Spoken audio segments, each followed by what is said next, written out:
आज मेरे घर के सामने से 10 से 15 बच्चे बस घूमते भागते ऐसे निकल रहे थे। तभी मैं घर से बाहर निकला तो उनमें से कुछ बच्चों ने मुझे पहचान लिया। वो मेरे पास आए और बोले, आप मिडिल एजुकेशन वाले भैया हैं? मैं बोला हाँ। बोले, भैया एक काम कीजिए, जो आप मॉडल पेपर मेरे लिए प्रोवाइड करा रहे हैं ना, हिंदी का जो आपने प्रोवाइड कराया, भैया हमने उसे बहुत अच्छे से प्रिपेयर कर लिया। प्लीज इसका पीडीएफ दे दो ना हमें। मैं बोला हाँ टेंशन मत लो, मैं पीडीएफ दे दूंगा यार, तुमको सेंड कर दूंगा।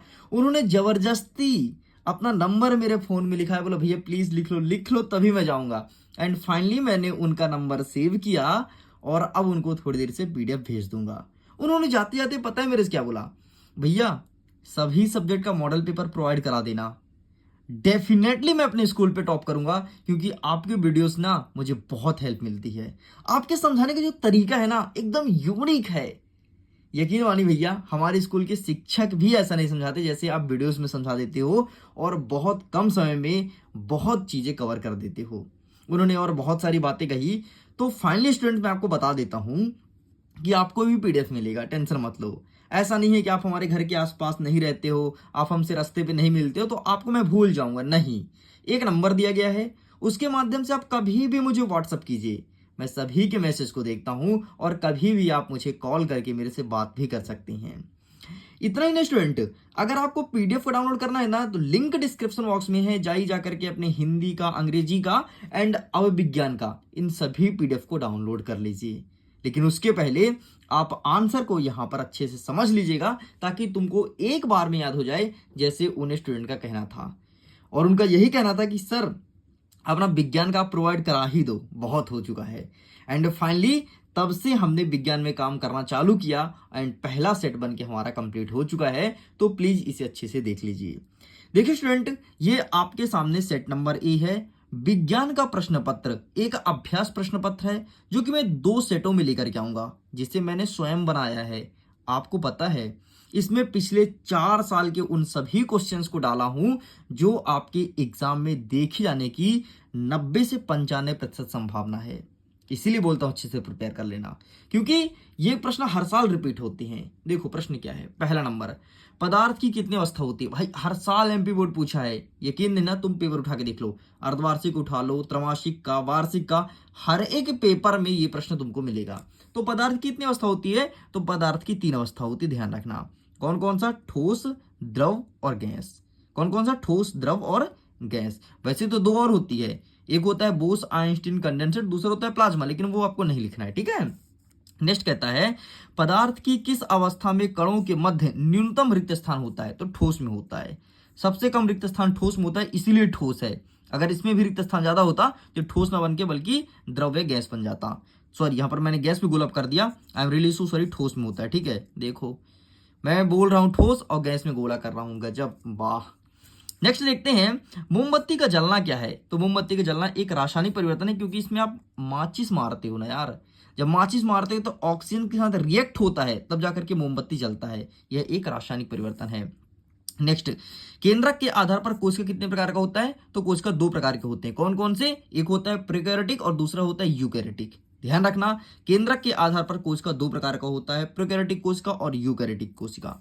नेक्स्ट, प्रकाश संश्लेषण के लिए किस गैस की आवश्यकता है? भाई अगर कार्बन डाइऑक्साइड नहीं होगा तो प्रकाश संश्लेषण क्रिया होगा ही नहीं, तो कार्बन डाइऑक्साइड गैस इंपॉर्टेंट है। अरे यार, ठीक वैसे ही कि मनुष्य ऑक्सीजन लेता है, कार्बन डाइऑक्साइड छोड़ता है, पेड़ पौधे कार्बन डाइऑक्साइड गैस लेते हैं, ऑक्सीजन छोड़ते हैं, तो प्रकाश संश्लेषण कौन करेगा? पेड़ पौधे करेंगे ना। तो किसकी? ऑक्सीजन की उपस्थिति, सॉरी कार्बन डाइऑक्साइड की उपस्थिति में।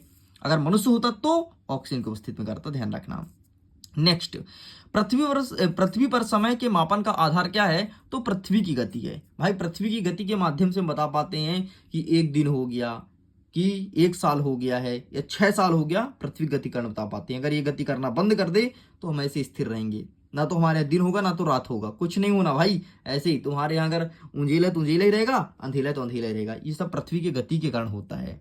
चलिए आगे बढ़ते हैं, रिक्त स्थान की पूर्ति कीजिए। पहला नंबर कहता है, डैश डैश डैश डैश प्रक्रम से गैसीय पदार्थ सीधे ठोस अवस्था में आता है। किस प्रक्रम से? इसे कहते हैं ऊर्ध्वपातन। क्या कहते हैं? ऊर्ध्वपातन। आपको पता है, इसका अच्छा एग्जाम्पल है कपूर लेना। कपूर, ठीक है, कपूर जिसको पूजक थाली में रखते हैं, कपूर लेना और जला देना तुम, तो कपूर तुम्हारा सीधे ठोस से और गैस बन जाएगा। जिसने कपूर नहीं देखा तो अपने मम्मी पापा से पूछ लेना, बोलना चलो कपूर एक तो खरीद के दिखा दो, और तुम अभी जाओ वीडियो को रोको, कपूर लेके आओ और प्रयोग कर लो। लेकिन रुको जरा, अभी मत जाना, पहले पढ़ लो फिर जाता। ठीक है, नेक्स्ट देखते हैं 25 डिग्री सेल्सियस पर जल की भौतिक अवस्था क्या होती है। अगर तुम्हारा जल 25 डिग्री सेल्सियस पर है तो द्रव अवस्था में पाई जाएगी। ठीक, ठोस नहीं बनती है, ना तो गैस बनेगी, द्रव अवस्था में रहती है। नेक्स्ट कहता है डैश डैश डैश तत्व या यौगिक हो सकता है तो शुद्ध पदार्थ। शुद्ध पदार्थ आपको कुछ भी हो सकता है, तत्व भी हो सकता है या फिर यौगिक भी हो सकता है। ठीक है, इन सब का पीडीएफ मिलेगा, लिंक डिस्क्रिप्शन बॉक्स में है, विथ सॉल्यूशन पीडीएफ को डाउनलोड कर सकते हो। चौथा नंबर कहता है बिलियन एक डैश डैश का मिश्रण है तो बिलियन एक समांगी मिश्रण है। समांगी, समांगी, समांगी का मतलब होता है जिसमें बराबर मात्रा में पदार्थ डला हो। जैसे अगर एक गिलास पानी में 1 चम्मच शक्कर चाहिए तो 1 चम्मच ही डला हो, फिक्स क्वांटिटी हो, उसे कहते हैं समांगी। नेक्स्ट कहता है गुणसूत्र डैश डैश के बने होते हैं तो गुणसूत्र बने होते हैं आपके डीएनए के। डीएनए मतलब डी राइब्रोस न्यूक्लिक एसिड। ठीक, इसे कहते हैं डीएनए। आगे बढ़ते हैं, नेक्स्ट आपका 6वां नंबर देख लेते हैं। प्लास्टिड्स डैश डैश प्रकार की होती है तो 3 प्रकार की होती है प्लास्टिड्स। प्लास्टिक नहीं, ध्यान से देख लो, प्लास्टिड्स है। ठीक, आइए सही जोड़ी मिलाते हैं। ठोस का सीधे गैस में परिवर्तन क्या कहलाएगा, तो इसका मिला दो ऊर्ध्वपातन। ठीक, ठोस का सीधे गैस में परिवर्तन ऊर्ध्वपातन, कपूर अच्छा उदाहरण है। कार्बन, कार्बन का हो जाएगा सी, तो ये हो जाएगा आपका दूसरा नंबर। नेक्स्ट क्या कहता है इलेक्ट्रॉन, इलेक्ट्रॉन का हो जाएगा आपका ऋणावेशित। इलेक्ट्रॉन हमेशा ऋणावेशित होता है। ठीक है, इलेक्ट्रॉन, प्रोटॉन, न्यूट्रॉन। जो प्रोटॉन होता है वो हमेशा धनावेशित होता है और जो न्यूट्रॉन होता है वो ना तो ऋण होता है ना तो धन होता है। नेक्स्ट लाइसोसोम, लाइसोसोम को क्या कहते हैं भाई, आत्मघाती थैली कहते हैं या आत्महत्या की थैली। यहाँ पर कौन मरता है आपको पता है, आरबीसी और डब्ल्यूबीसी की डेथ होती है कहां पर, लाइसोसोम में। बाकी आगे हम पढ़ाएंगे, इसके क्वेश्चंस भी हैं आपके एग्जाम के लिए। नेक्स्ट अदिश राशि कौन सा है, तो दूरी एक अदिश राशि है। ठीक है, अदिश राशि का परिभाषा पता होनी चाहिए भाई, 2 नंबर का प्रश्न आएगा। तो दूरी एक अदिश राशि, बाकी आगे मैं कवर करूंगा। बल तो द्रव्यमान गुणे त्वरण। ठीक, इस प्रकार से लो 6 का 6 ये भी कंप्लीट होता है। आसान था ना। चलिए आगे देखते हैं, सत्य और असत्य को बताइए। पहला नंबर कहता है द्रव्यमान का आयतन और आकार निश्चित होता है। सॉरी, द्रव का आकार और आयतन निश्चित होता है। नहीं रे, अनिश्चित होता है। द्रव का आकार भी और आयतन भी अनिश्चित होता है, क्योंकि द्रव तो पानी है ना। एक बताओ, पानी का क्या कोई आकार है, नहीं है ना, तो अनिश्चित होगा। चलिए दूसरा नंबर, अणु के बीच रिक्त स्थान ठोस में अधिक होता है। नहीं रे, ठोस में अगर रिक्त स्थान अधिक होता तो कोई चीज रखा रखा उड़ जाता। ठीक है, कम है इसलिए नहीं उड़ रहा है। नेक्स्ट, कोलाइड एक समांगी मिश्रण है। नहीं, गलत है। कोलाइड विलयन जो है एक विषमांगी मिश्रण है। विषमांगी मतलब जिसमें फिक्स क्वांटिटी में, फिक्स मात्रा में पदार्थ का मिलन नहीं होता है। नेक्स्ट, कोशिका की खोज ल्यूबी हॉक ने की थी। नहीं रे, कोशिका की खोज इसने थोड़ा ना किया था, रॉबर्ट हुक ने किया था यार। कोशिका की खोज, कोशिका की खोज रॉबर्ट हुक ने किया था। लेब्यू हॉक ने, क्या जो भी नाम लिखा हो इसने नहीं किया था भाई। लेब्यून हॉक पता नहीं क्या लिखा है। नेक्स्ट 5वां नंबर, रक्त और प्लाज्मा संवहनीय संयोजी ऊतक है। हाँ, ये एक सही निकला भाई, रक्त और प्लाज्मा दोनों संवहनीय संयोजी ऊतक है। नेक्स्ट 6वां नंबर, त्वरण एक वस्तु के प्रति इकाई समय में वेग में परिवर्तन है। हाँ बिल्कुल सत्य है। त्वरण का परिभाषा यही है कि एक वस्तु के प्रति इकाई के समय के वेग में जो परिवर्तन होता है उसे त्वरण कहते हैं। आगे बढ़ते हैं, एक वाक्य में उत्तर दीजिए। दाब का मात्रक क्या है, तो दाब का मात्रक है न्यूटन प्रति मीटर स्क्वायर। ये है, ये मीटर है। ठीक है, न्यूटन प्रति मीटर स्क्वायर। दाब को परिभाषित कीजिए, तो एकांक क्षेत्रफल पर आरोपित बल को दाब कहते हैं। लिख लेना यार। ठीक है, फिर से बोल रहा हूं, लिखो, एकांक क्षेत्रफल पर आरोपित बल को दाब कहते हैं। नेक्स्ट, एक गाड़ी का ऑडोमीटर क्या मापता है, तो ऑडोमीटर बताता है चली गई दूरी, मतलब गाड़ी कितनी चली है, तो चली गई दूरी बताता है ऑडोमीटर।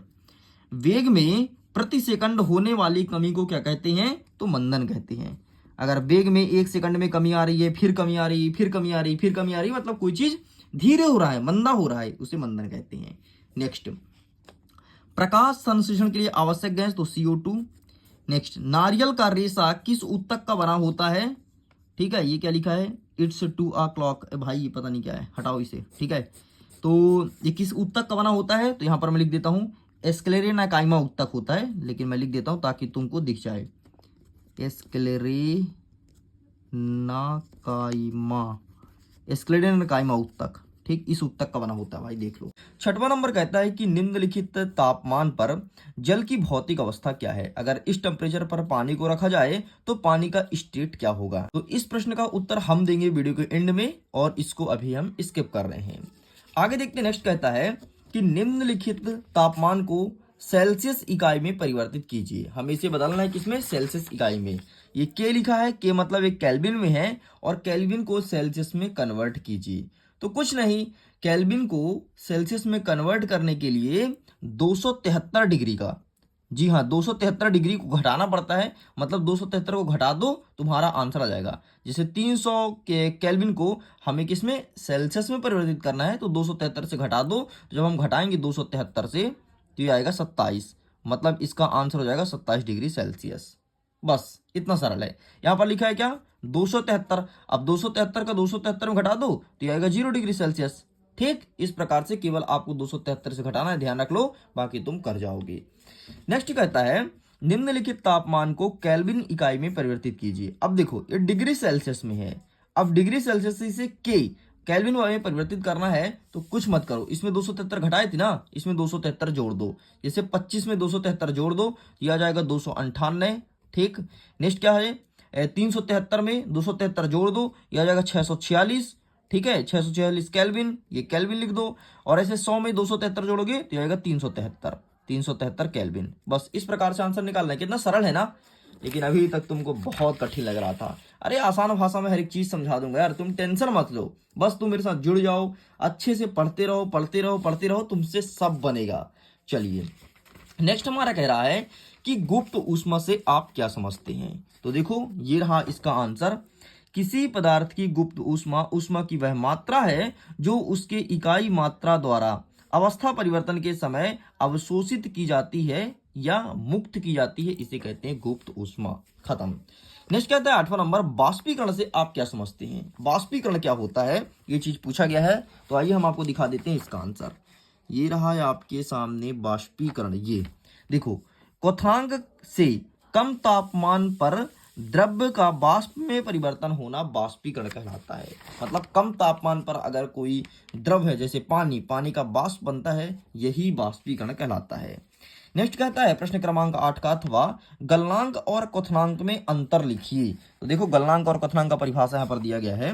देखो, जिस तापमान पर कोई ठोस पदार्थ पिघल करके द्रव में परिवर्तन होता है उसे गलनांक कहते हैं, और जिस वायुमंडलीय ताप पर कोई द्रव्य उबलने लगता है और वाष्प में बदलता है उसे कहते हैं क्वथनांक। मतलब क्या होता है कि ये ठोस से बनता है द्रव में। देख लो, गलनांक में क्या होता है, कोई चीज ठोस अवस्था में रहती है और ठोस अवस्था से वो द्रव अवस्था में परिवर्तित होती है, और क्वथनांक में क्या होता है, कोई चीज द्रव अवस्था में रहती है और ये वाष्प अवस्था में बदलती है। मतलब ठोस, द्रव और गैस, तीनों स्टेट ध्यान रखना। तो गलनांक के लिए ठोस और द्रव होता है, और क्वथनांक के लिए द्रव और गैस होता है। ठीक है, चलिए नेक्स्ट देखते हैं कि गर्मी में मटकी का जल ठंडा क्यों होता है ना। ऐसा क्या कारण है कि मटकी में बहुत ठंडा ठंडा पानी आता है। तो ये लिखा है इसका आंसर, देखिए ये, हाँ, मटकी के घड़े में अत्यंत छोटे छोटे असंख्य रंध्र होते हैं, मतलब छोटे छोटे पोर होते हैं। कभी तुम मटकी का घड़ा देखे होगे तो, जिसमें से होकर के जल वाष्पित होते रहता है। गर्मी के दिनों में बाहर अधिक तापमान व कम आर्द्रता होने से घड़े से होने वाले बाष्पीकरण की दर बढ़ जाती है। इस कारण से जल अत्यधिक ठंडा होता है। आपको पता है, जितनी गर्मी मटके को दोगे उतना ज्यादा पानी ठंडा होगा। जब गर्मी का सीजन है ना, तुम उस मटके को रख देना धूप में, फिर देखना जितना ज्यादा बाष्पोत्सर्जन होगा उतना ही पानी ठंडा होगा। धूप में रख दो, पानी भर दो मटकी में, फिर देखो फ्रिज जैसे ठंडा पानी रहेगा तुम्हारे मटकी का। नेक्स्ट हमारे अथवा में कहता है कि पेट्रोल या इत्र डालने पर हमारी हथेली ठंडी क्यों हो जाती है। ऐसा क्या कारण है कि हम अपने हाथ में पेट्रोल या इत्र डालते हैं, ठंडी जाती है। तो ये रहा इसका आंसर। देखो, एसीटोन, पेट्रोल या इत्र के कण हमारी हथेली तथा आसपास से ऊर्जा प्राप्त कर बाष्पीकृत हो जाते हैं, मतलब उड़ जाती हैं। इस कारण से हमारी हथेली ठंडी हो जाती है। मतलब जैसे हम पेट्रोल को अपने हाथ में रखते हैं तो आसपास से ऊर्जा लेकर के और पेट्रोल उड़ जाता है, इस कारण से हमारी हथेली ठंडी हो जाती है। नेक्स्ट कहता है, गर्मियों में हमें सूती कपड़े क्यों पहनना चाहिए, ऐसा क्या कारण है। तो ये रहा इसका आंसर। देखो, गर्मी में हमें किस तरह के कपड़े पहनने चाहिए, ठीक है। तो यहाँ पे लिखा है गर्मी में हमें सूती वस्त्र पहनना चाहिए क्योंकि सूती कपड़े में जल का अवशोषण अधिक होता है। मतलब जब आपके शरीर से पसीना निकलेगा तो ये सूती कपड़ा जल्दी सूख लेगा। इस कारण से शरीर का पसीना अवशोषित होकर के वायुमंडल में आसानी से बाष्पीकृत हो जाता है और कम गर्मी लगती है। अरे यार, जब तुम्हारे शरीर से पसीना निकलेगा तो ये सूती कपड़ा जल्दी से सोख लेगा, और सोख लेगा तो सूती कपड़ा गीला हो जाएगा। गीला हो जाएगा तो क्या करेगा कि उसे जैसे धूप लगेगी तुम्हारे कपड़े में तो तुम्हारे कपड़े का पसीना जल्दी उड़ जाएगा बाष्पीकृत होके, और तुम्हें बढ़िया ठंडक लगेगा। इसलिए सूती कपड़े पहनना चाहिए, है ना। नेक्स्ट, जल में रखने पर किशमिश फूल जाता है क्यों। देखो यार, पानी में तो जब कभी तुम किशमिश डालोगे तो किशमिश फूल जाएगा, बहुत बड़ा हो जाएगा। इसका मतलब ये होता है कि उसमें परासरण होता है, परासरण की क्रिया, मतलब जो बाहर का तापमान है वो किशमिश के अंदर चला जाता है और फूल जाता है। और यही चीज तुम और रिएक्शन करना चाहते हो तो कर सकते हो। एक पानी लेना, पानी में तुम थोड़ी नमक डालना, नमक का विलयन बना लेना, ठीक है, और उसमें किशमिश डालना, तो उसमें किशमिश पिचक जाएगा। क्यों? क्योंकि जो बाहर का है तो बाहर का दाब अधिक है और अंदर का कम है, इसलिए वो खींच लेगा। तो इस प्रकार से किशमिश फूलता है। बाकी इसका आंसर आपको स्वयं लिखना है, मैं नहीं दिखाऊंगा। मैं इसलिए नहीं दिखा रहा हूं ताकि आप भी तो कुछ होमवर्क करिए। चलिए, 12 नंबर कहता है ठोस द्रव और गैस में अंतर लिखो। तो ये रहा भैया, देख लो, एक साइड ठोस द्रव और दूसरी साइड गैस। आयतन निश्चित होता है ठोस का, द्रव का क्या होता है, आयतन निश्चित होता है, और गैस का आयतन अनिश्चित होता है। ठीक, तो ये देख लो, तीनों चीज लिखा है। अच्छा, यहाँ पर एक नंबर दिया है, ये किसी और का नंबर नहीं है, मत सोचना कि अरे यार सर के पीडीएफ में किसी का नंबर दिख गया, जाता हूँ फोन करूंगा। तो जाओ व्हाट्सअप करके देख लो, हो सकता है तुम्हारे लिए किसी और का नंबर मिल जाए, तुम खुश हो जाओगे, अरे वाह किसका नंबर दे दिए सर। ठीक है, दूसरा नंबर देख लो, तीसरा नंबर, चौथा नंबर, बस यही आपको लिख करके आना है। नेक्स्ट कहता है कि समांगी और विषमांगी मिश्रण में अंतर बताओ। भाई, समांगी और विषमांगी मिश्रण, आइए दिखा देते हैं ये भी, है ना। बढ़िया चीज तैयार कर लो यार, सब यहीं से पेपर में क्वेश्चन आएगा, यहीं से आएगा। ये देखो, समांगी और विषमांगी, ठीक, ये आपको लिखना है।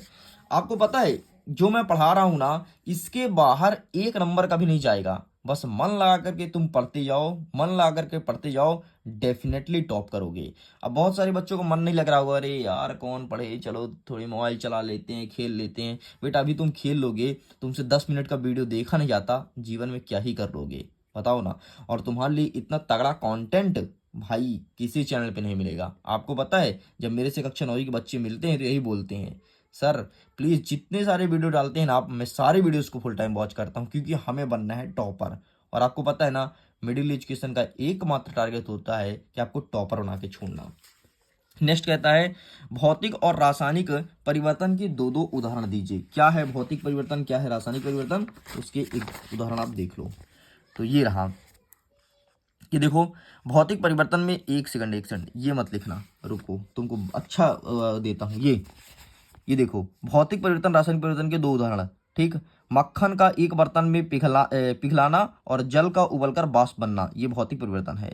रासायनिक क्या है, लोहे में जंग लगना और लकड़ी और कागज का जलना, ये आपका रासायनिक परिवर्तन है, ठीक है। अच्छा, एक प्रश्न देता हूँ, इसका आंसर कमेंट्स कर लिख के देना। मोमबत्ती का पिघलना क्या है, भौतिक है या रासायनिक है, आंसर जरूर देना। चलिए आगे, इसी का कहता है कि मिश्रण और यौगिक में अंतर दीजिए। मिश्रण और यौगिक में अंतर दीजिए, बताइए। तो ये रहा भाई साहब आपके सामने मिश्रण और यौगिक, देख लो, ठीक। ये इधर मिश्रण लिखा है, इधर यौगिक लिखा है, एंड ये रहा इसके आगे का, तो यही आपको लिख करके आना है। चलिए साइड करते हैं, नेक्स्ट देखते हैं। कोलाइडी विलयन के 4 गुणधर्म लिखियो, है ना। 4 गुणधर्म बताना है, किसके, कोलाइडी विलयन के। तो आइए देख लेते हैं 4 गुणधर्म कौन कौन से हैं। तो ये रहा, यह एक विषमांगी मिश्रण है। कोलाइडी के कणों का आकार इतना छोटा होता है कि आंखों से नहीं देखा जा सकता है। ये इतने बड़े होते हैं कि प्रकाश किरण में फैलते हैं तथा उसके मार्ग को दृश्य बनाते हैं। जब इनको शांत छोड़ दिया जाता है तो ये कण तल पर बैठ जाते हैं। बस इतना आपको लिखना है। यहाँ पर 5 पॉइंट लिखा है, आपको 4 ही पॉइंट लिखना है। कि कोशिका की खोज किसने की और कैसे की।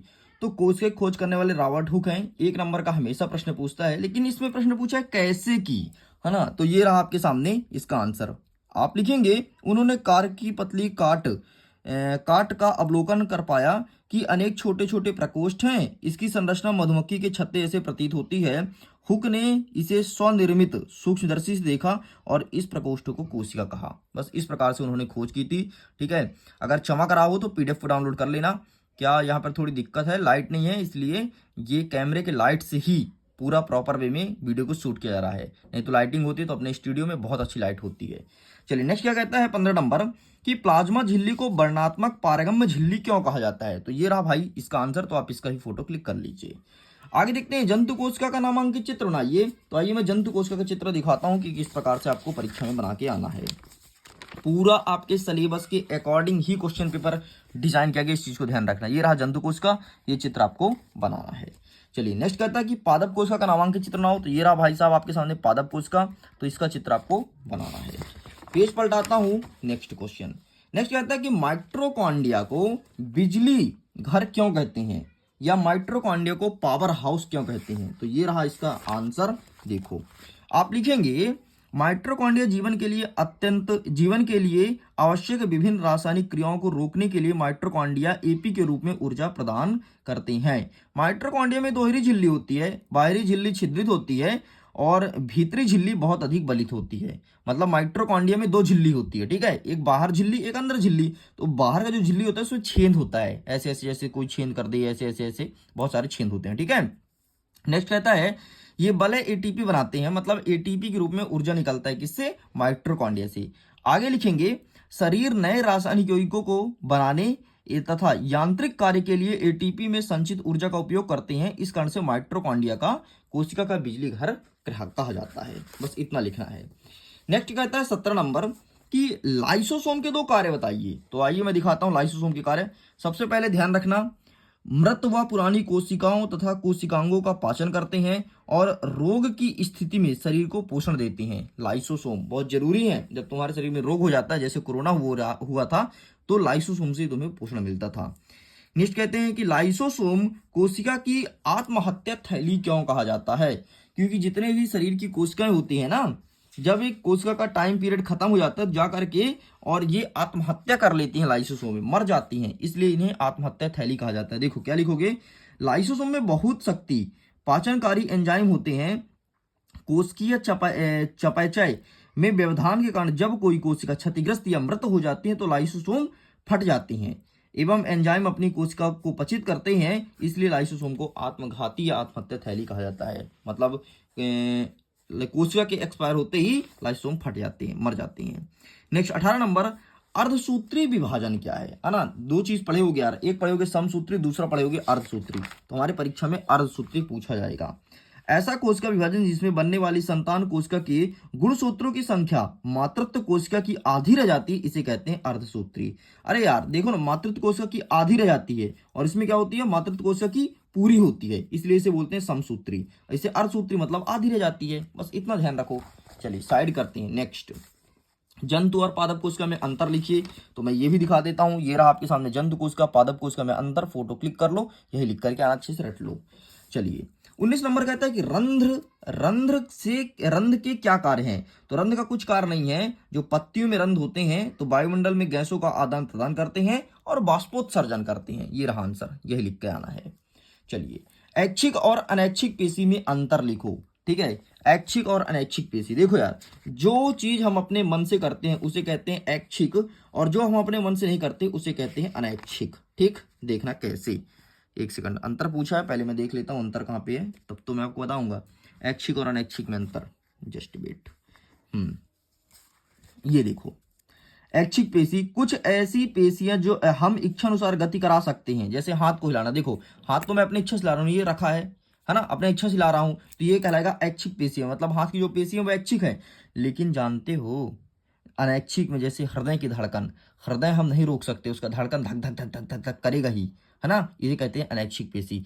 आंखों का पलक का झपकना, पलक कोई किसी हिम्मत नहीं रोक ले, वो ऑटोमेटिक झपकते रहता है। ठीक, ये सब अनैच्छिक पेशी कहलाती है। ये लिखा है अंतर, ठीक है। चलिए नेक्स्ट आगे देखते हैं, आरेखित पेशी का सचित्र वर्णन करो। तो ये देखो वर्णन करो दिया है क्या, हाँ यहाँ पर चित्र तो दिया है भाई, वर्णन नहीं दिया, तो वर्णन प्लीज आप देख लेना। नेक्स्ट कहता है न्यूरॉन का नामांकित चित्र बनाओ। भाई न्यूरॉन का चित्र दिखाता हूं, ये रहा न्यूरॉन का चित्र, कुछ इस प्रकार से अच्छे से प्रैक्टिस कर लेना। चलिए आगे कहता है कि तंत्रिका ऊतक क्या है, सचित्र वर्णन कीजिए। तो आइए दिखाता हूं तंत्रिका ऊतक। तंत्रिका ऊतक, तंत्रिका ऊतक ये रहा जी, क्या बोला है, तंत्रिका उत्तक क्या है, सचित्र वर्णन कीजिए। तो तंत्रिका उत्तक ये यहाँ पे लिखा गया है, बाकी चित्र वगैरह इसमें नहीं दिया है। तो चित्र वगैरह जब पीडीएफ डाउनलोड करोगे ना उसमें मैं डाल दूंगा, ठीक है, पीडीएफ बना के। चलिए नेक्स्ट कहता है त्वरण की परिभाषा एसआई मात्रक लिखिए कि त्वरण क्या होता है, इसके बारे में बताना है। तो आइए दिखा देते हैं त्वरण के बारे में। तो ये रहा आपके सामने त्वरण। त्वरण किसी वस्तु के वेग में इकाई समय में होने वाले परिवर्तन को त्वरण कहते हैं। इसे ए से दर्शाते हैं, इसका मात्रक एम एस इनवर्स है। बस इतना लिखना है, यही पूछा गया है, ठीक है, छोटा सा। नेक्स्ट कहता है कि एक समान वृत्तीय गति को परिभाषित कीजिए। तो आइए दिखाते हैं एक समान वृत्तीय गति। ये रहा देखो, एक समान वृत्तीय गति का ये परिभाषा और ये उदाहरण, ये दोनों लिख करके आना है। चलिए नेक्स्ट कहता है अदिश और सदिश राशि का परिभाषा दीजिए। तो इसका आंसर आप स्वयं करेंगे, मैं आपको होमवर्क देता हूं। एक समान गति और असमान गति से आप क्या समझते हैं। तो एक समान गति का मतलब ये होता है कि जब कोई समान चाल पर चले, ठीक है, उसे कहते हैं एक समान गति। देखो कोई वस्तु समान समय अंतराल में समान दूरी तय करे उसे कहते हैं समान गति। जैसे तुम गाड़ी से स्कूल जा रहे हो तो तुम्हारी गाड़ी की स्पीड अगर 40 किलोमीटर है घर से निकलते ही, तो 40 किलोमीटर ही होनी चाहिए, उसे कहेंगे समान गति। असमान गति का मतलब होता है अगर तुम घर से स्कूल जा रहे हो और तुम्हारी गाड़ी की स्पीड एक बार 40 हो रही है, फिर 20 हो रही है, 10 हो रही है, फिर 60 हो रही है, फिर 80 हो रही है, मतलब कहीं तुम एक एक भगा रहे हो गाड़ी को, कहीं गाड़ी धीरे धीरे चला रहे एकदम गुटर गुटर गुटर गुटर, पैदल जैसे कि इंसान पैदल जा सकता है, तो उसे कहते हैं असमान गति। दोनों दिया गया है यहाँ पर, इसका फोटो क्लिक कर लीजिए। तो इस प्रकार से मेरे प्रिय छात्रों, अरे एक बचा है भाई, दूरी और विस्थापन में अंतर लिखिए, ये भी देख लो और इसके बाद पूरा पूरा कंप्लीट हो जाएगा। अच्छे से प्रिपेयर कर लेना, पूरे पूरे यहीं से क्वेश्चंस आएंगे, इसके बाहर से कोई नहीं पूछा जाएगा। तो मैं उम्मीद करता हूँ वीडियो काफी पसंद आया होगा। अगर पसंद आए तो वीडियो को लाइक करिए, कमेंट सेक्शन में लिखिएगा जरूर, जो मैं प्रश्न दिया हूँ होमवर्क के लिए उसको आप सभी बच्चे अटेंड करना, मुझे बहुत खुशी होगी। एंड जो बच्चा इसका आंसर सही देगा उसके कमेंट को मैं हार्ट दूंगा। ओके जी, मैं वीडियो को एंड करता हूँ। एग्जाम के लिए all the best, bye bye.